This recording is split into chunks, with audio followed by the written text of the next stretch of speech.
एक कदम उजाले की ओर में आज की कहानी है देरी का कारण विकल्प। एक धनी व्यक्ति का बटुआ बाजार में गिर गया। उसे घर पहुंचकर इस बात का पता चला। बटुए में जरूरी कागज़ों के अलावा कई हजार रुपए भी थे।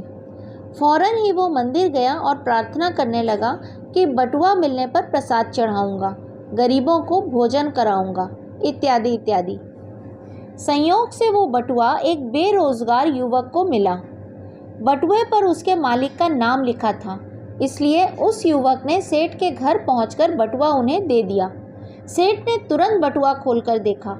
उसमें सभी कागजात और रुपए यथावत थे। सेठ ने प्रसन्न होकर युवक की ईमानदारी की प्रशंसा की और उसे बतौर इनाम कुछ रुपए देने चाहे, जिन्हें लेने से युवक ने मना कर दिया। इस पर सेठ ने कहा, अच्छा, कल फिर आना। युवक दूसरे दिन आया तो सेठ ने उसकी खूब खातिरदारी की। युवक चला गया। युवक के जाने के बाद सेठ अपनी इस चतुराई पर बहुत प्रसन्न था कि वह तो उस युवक को 100 रुपये देना चाहता था, पर युवक बिना कुछ लिए सिर्फ खा पी कर ही चला गया। उधर युवक के मन में इन सब का कोई प्रभाव नहीं था, क्योंकि उसके मन में न कोई लालसा थी और न ही बटुआ लौटाने के अलावा और कोई विकल्प ही था। सेठ बटुआ पाकर यह भूल गया कि उसने मंदिर में कुछ वचन भी दिए थे। सेठ ने अपनी इस चतुराई को अपने मुनीम और सेठानी से जिक्र करते हुए कहा कि देखो, वह युवक कितना मूर्ख निकला, हजारों का माल बिना कुछ लिए ही दे गया।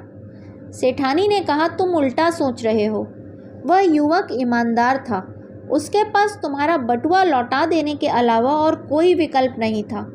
उसने बिना खोले ही बटुआ लौटा दिया। वह चाहता तो सब कुछ अपने पास ही रख लेता, तुम क्या करते? ईश्वर ने दोनों की परीक्षा ली। वो पास हो गया और तुम फेल हो गए। अवसर स्वयं तुम्हारे पास चल कर आया था।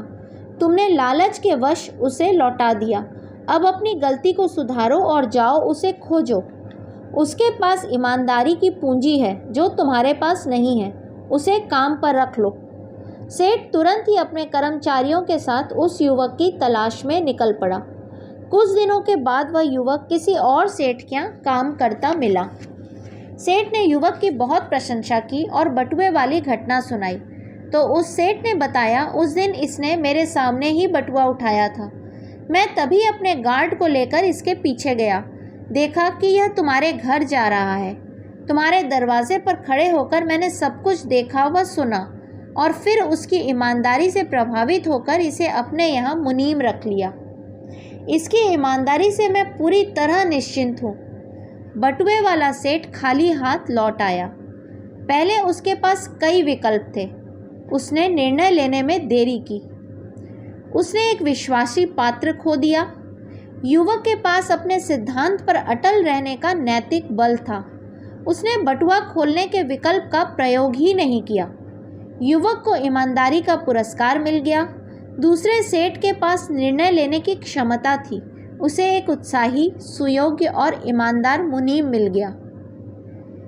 जिन वस्तुओं के विकल्प होते हैं उन्हीं में देरी होती है। विकल्पों पर विचार करना गलत नहीं है, लेकिन विकल्पों पर ही विचार करते रहना गलत है। हम यह या वह, ये या वो, ये नहीं या वो नहीं के चक्कर में फंसे रह जाते हैं।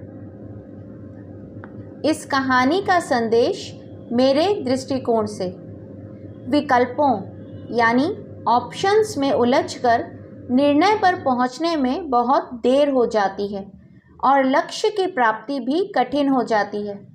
कई बार तो हमारा निर्णय इन्हीं विकल्पों के कारण गलत भी हो जाता है। आपकी क्या राय है? ज़रूर लिखें। हरि ओम।